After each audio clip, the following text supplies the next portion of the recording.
विद्युत फ्लक्स विद्युत क्षेत्र में स्थित किसी क्षेत्रफल से अभिलंबवत गुजरने वाली कुल विद्युत बल रेखाओं की संख्या को विद्युत फ्लक्स कहते हैं।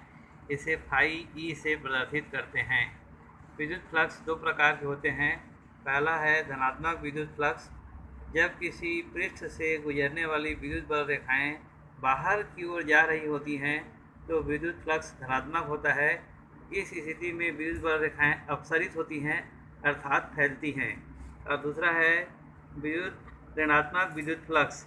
जब किसी पृष्ठ से गुजरने वाली विद्युत बल रेखाएं अंदर की ओर जा रही होती हैं तो विद्युत फ्लक्स ऋणात्मक होता है।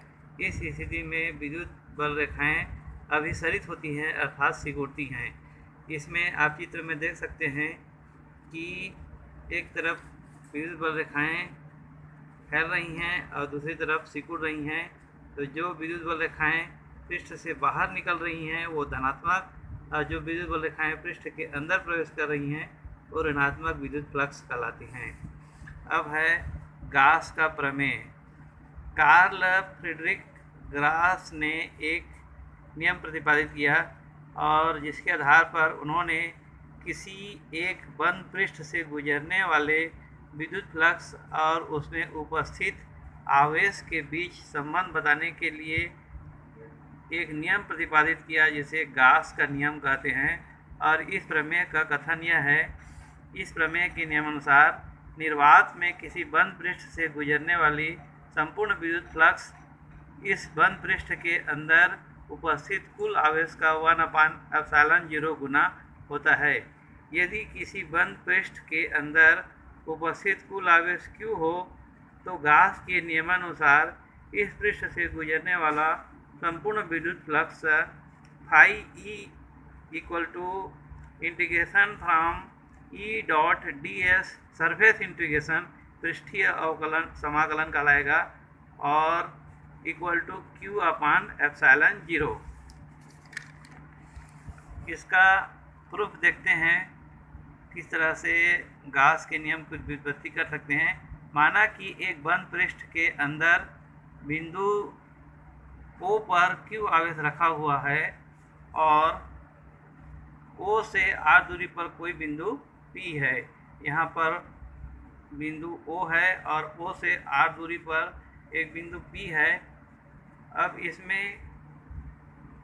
अब हम देखते हैं कि इस बिंदु P पर विद्युत क्षेत्र की तीव्रता हमें ज्ञात करनी है। तो विद्युत क्षेत्र की तीव्रता हम पढ़ चुके हैं, E equal to 1/4πε0 into Q/r² होता है, जिसे हम समीकरण 1 कहते हैं। अब बिंदु P को घेरे हुए अल्प पृष्ठ ds की एक कल्पना करते हैं। तो पृष्ठ ds से गुजरने वाला विद्युत flux d phi equal to E dot D S. हम जानते हैं vector a dot vector b equal to A B cos theta, इसलिए vector e dot vector D S equal to E D S cos theta होगा। समीकरण 1 में इस मान को हम रखते हैं तो d phi E equal to 1/4πε0 into Q/r² D S cos theta या Q equal to d phi E equal to Q/4πε0 D S cos theta बटे r², this equal to Q/4πε0 D omega, जहाँ पर D omega का मान D S cos theta बटे r² है और इसे हम घन कोण कहते हैं, अर्थात डी ओमेगा का मान डी एस कॉस थीटा बटे r² होता है।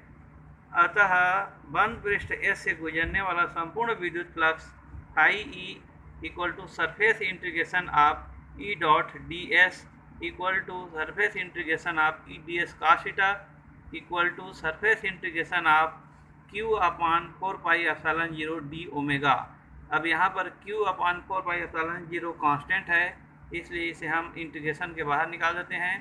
तो phi equal to Q/4πε0 surface integration of D omega और surface integration of D omega equal to 4π और संपूर्ण पृष्ठ द्वारा इसके अंदर स्थित किसी बिंदु पर बनाया गया घन कोण का मान 4π होता है।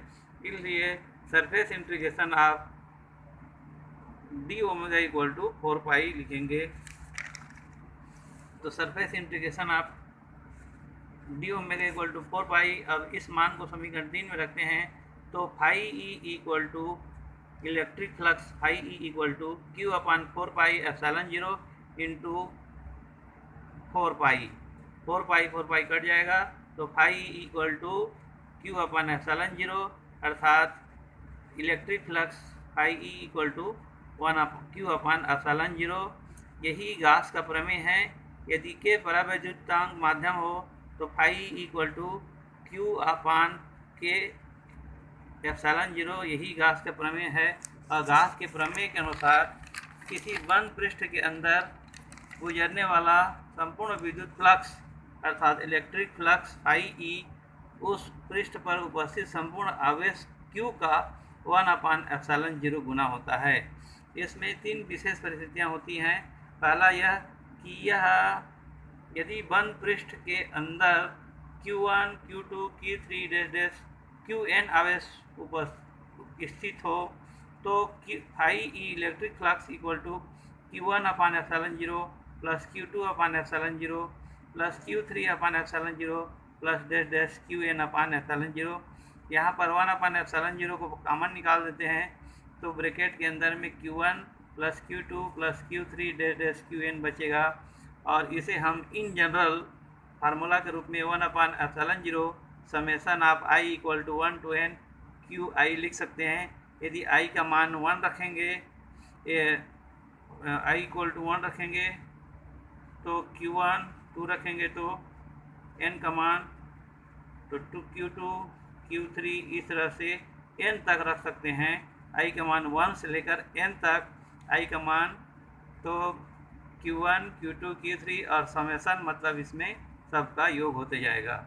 इसलिए electric flux phi equal to 1/ε0 summation of i equal to 1 to n QI होगा।